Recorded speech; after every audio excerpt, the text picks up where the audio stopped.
Monsieur le directeur général de l'unité de lutte contre la corruption, mesdames, messieurs les cadres de l'UNCC, mesdames, messieurs de la presse parlée, écrite, télévisée, ainsi que les médias en ligne, aujourd'hui, en ce 3 septembre 2024, l'UNCC est heureuse de vous accueillir pour une 5e fois depuis l'accession de M. Jacques-Ludwig Joseph comme directeur général de l'institution dans cet exercice de remise à la justice du rapport d'enquête finalisé et de requête contre eux certains diplomates haïtiens pour défaut de déclaration patrimoine.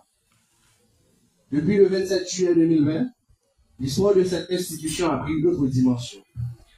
Avec cette bonne pratique qui a commencé en août 2021 avec la remise à la justice de 12 rapports d'enquête sur des faits avérés de corruption.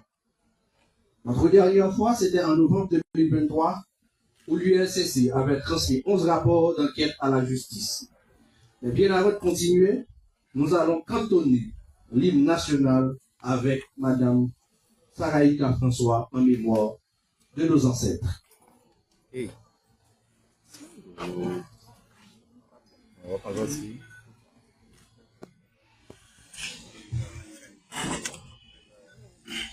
Pour le pays, pour les ancêtres, marchons unis, marchons unis, dans nos rangs, point de traître, du sol, soyons seuls maîtres, marchons unis, marchons unis, pour le pays, pour les ancêtres,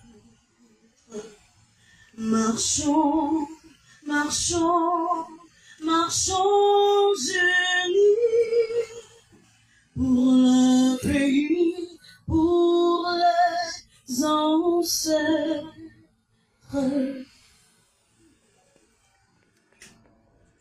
Sans plus tarder, bien avant de remettre à chaque journaliste une copie de chaque rapport d'enquête, nous allons rapidement accueillir le directeur général de l'unité de lutte contre la corruption, M.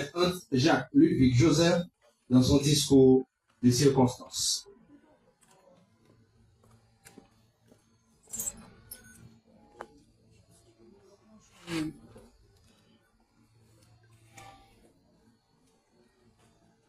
Seigneur, enquêteur de l'unité de lutte contre la corruption, membre du conseil de direction de l'unité de lutte contre la corruption, chers amis de la presse parlée, écrite, télévisée et en ligne.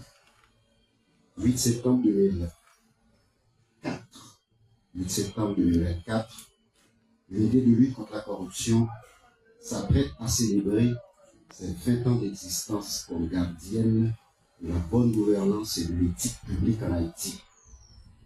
Conformément à sa mission légale, l'institution multiplie ses stratégies, construit des synergies, intensifie ses actes de prévention et de répression de la corruption afin de développer cette culture de transparence et de l'intégrité chez le fonctionnaire haïtien.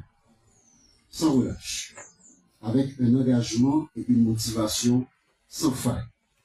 Les enquêteurs, en dépit de la situation délétère et des conditions générales peu encourageantes, persistent avec constance dans l'exécution de leurs responsabilités républicaines.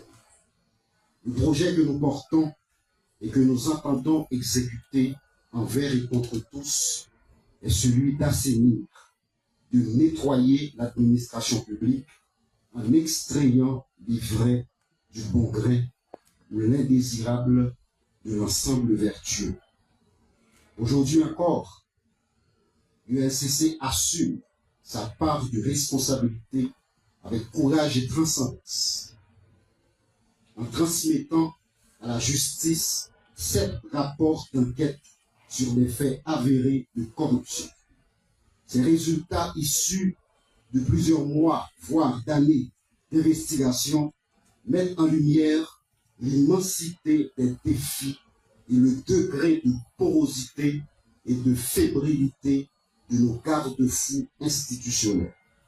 Ces dossiers concernent des anciens titulaires des ministères des Affaires sociales et du Travail, de la planification et de la coopération externe, de l'Office national d'assurance vieillesse, du programme national de cantine scolaire, de l'actuel directeur général et du directeur général adjoint du service national de gestion des résidus solides et des responsables à la direction de l'immigration et de l'émigration, notamment au centre de livraison et de réception des documents d'identité de Pétionville.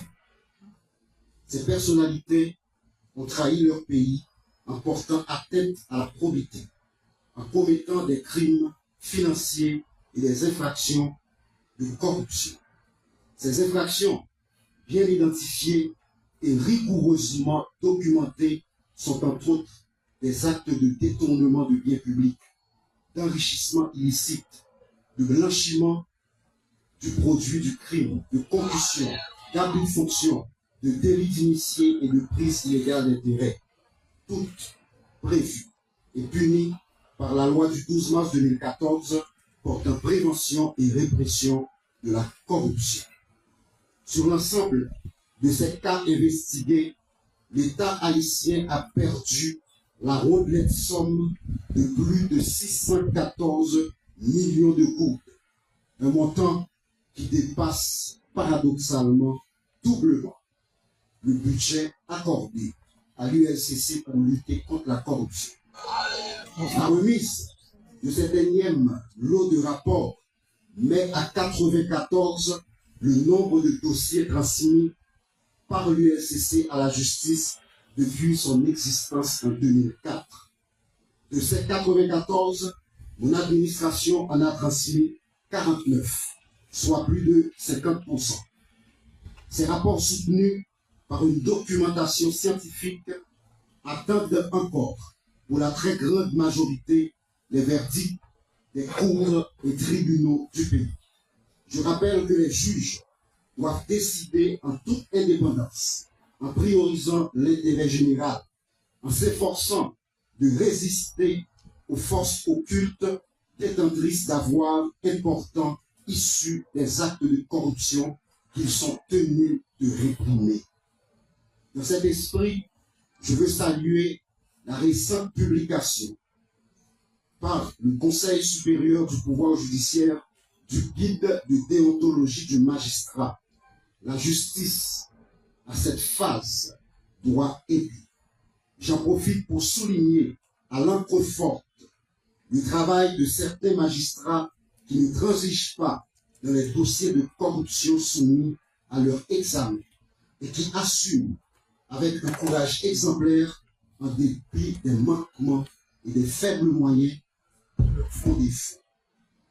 L'ULCC se trouve à un carrefour historique en fonction des enjeux et de l'ampleur de dossiers à scandale qu'elle conduit. Cette institution qui détient cette noble charge de moraliser l'administration publique et la vie publique en général, de protéger les biens publics et collectifs, répondra à ce rendez-vous de l'histoire. L'affaire de la Banque nationale de crédit, les dossiers du Fonds national de l'éducation, du ministère des Affaires étrangères et de ses représentations diplomatiques, du Bureau de monétisation des programmes d'aide au développement et autres, sont en train d'être traités avec rigueur, impartialité, sérénité et le professionnalisme qui caractérise les enquêteurs de l'unité de lutte contre la corruption. Il s'agit pour nous des dossiers prioritaires qui font l'objet des suivis quotidiens. L'ULCC, comme le hibou qui le symbolise, cherche avec insistance et perspicacité la vérité sur ces scandales. Et pour ce faire, elle mettra à profit toutes les importantes habilitations et tous les pouvoirs que la loi lui accorde. Par ailleurs, nous continuons de mettre devant leurs responsabilités un ensemble d'agents publics des diplomates haïtiens qui, en dépit de la sommation de l'UNCC l'année dernière, ont décidé délibérément de violer la loi en refusant sciemment d'effectuer leur déclaration de patrimoine. 14 diplomates, ambassadeurs, consuls généraux sont aujourd'hui transmis au parquet par requête adressée au commissaire du gouvernement.